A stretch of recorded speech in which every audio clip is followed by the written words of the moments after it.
ಇದೊಂದು ಐತಿಹಾಸಿಕವಾದಂಥ ಜನ್ಮದಿನದ ಆಚರಣೆಯ ಕಾರ್ಯಕ್ರಮ. ನೇರ ನುಡಿಗೆ ಸ್ವಾಭಿಮಾನದ ನಾಯಕ, ರೈತಾಪಿಯ ಬದುಕನ್ನ ಸುಧಾರಣೆಗೆ ಗುರಿಯನ್ನ ಮಾಡಿದಂತ ಒಬ್ಬ ಆತ್ಮೀಯ ಸ್ನೇಹಿತನ ಜನ್ಮದಿನವನ್ನ ಬಹಳ ಸಂಭ್ರಮದಿಂದ ನಾವು ಆಚರಣೆಯನ್ನ ಮಾಡ್ತಾ ಇದ್ದೇವೆ. ಅವ್ರಿಗೆ, ಅವರ ಕುಟುಂಬಕ್ಕೆ ಇನ್ನು ಹೆಚ್ಚಿಗೆ ಜನ ಸೇವೆಯನ್ನು ಮಾಡಲಿ, ಅವಕಾಶ ಸಿಕ್ಕಲಿ ಅಂತೇಳಿ ತಮ್ಮೆಲ್ಲರ ಪರವಾಗಿ ಮತ್ತು ವೈಯಕ್ತಿಕವಾಗಿ ಭಗವಂತನಲ್ಲಿ ಪ್ರಾರ್ಥನೆಯನ್ನ ಮಾಡಲಿಕ್ಕೆ ಇಲ್ಲಿಗೆ ನಿಂತಿದ್ದೇನೆ. ರೈತನಿಗೆ ಸಂಬಳ ಇಲ್ಲ, ರೈತನಿಗೆ ಪ್ರಮೋಷನ್ ಇಲ್ಲ, ರೈತನಿಗೆ ಲಂಚ ಇಲ್ಲ, ರೈತನಿಗೆ ಪೆನ್ಷನ್ ಇಲ್ಲ, ರೈತನಿಗೆ ರಿಟೈರ್ಮೆಂಟ್ ಇಲ್ಲ.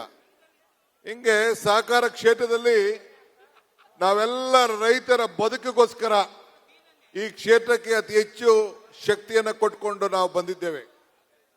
ಇವತ್ತು ರಾಜಣ್ಣವರು ಈಗ ಈ ಅವಧಿಯಲ್ಲಿ ನಮ್ಮ ಸಹಕಾರ ಮಂತ್ರಿಯಾಗಿ ಬಹಳ ಆಸೆ ಪಟ್ಟು ನಾನು ಸರ್ಕಾರದ ಮಂತ್ರಿ ಆಗಲೇಬೇಕು ಅಂತೇಳಿ ನನ್ನನ್ನ ಮುಖ್ಯಮಂತ್ರಿಗಳನ್ನ ಕೇಳಿಕೊಂಡು ಇವತ್ತು ಈ ಜವಾಬ್ದಾರಿಯನ್ನ ಕಾಂಗ್ರೆಸ್ ಪಕ್ಷ ಅವರಿಗೆ ಕೊಟ್ಟಿದೆ.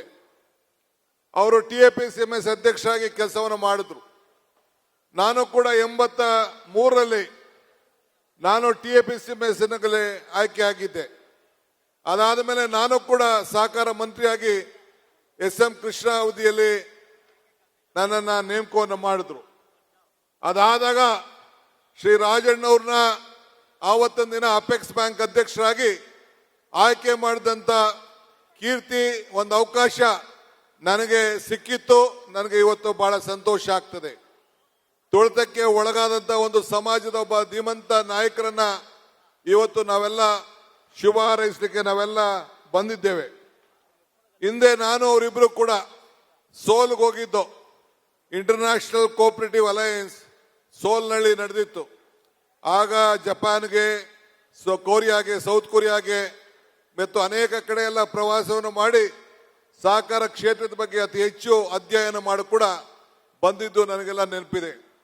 ಇವತ್ತು ನಾವು ಮತ್ತೆ ಇವತ್ತು ಸರ್ಕಾರದಲ್ಲಿ ಒಟ್ಟು ಕೆಲಸ ಮಾಡುವಂತ ಒಂದು ಭಾಗ್ಯ ಇವತ್ತು ಸಿಕ್ಕಿದೆ.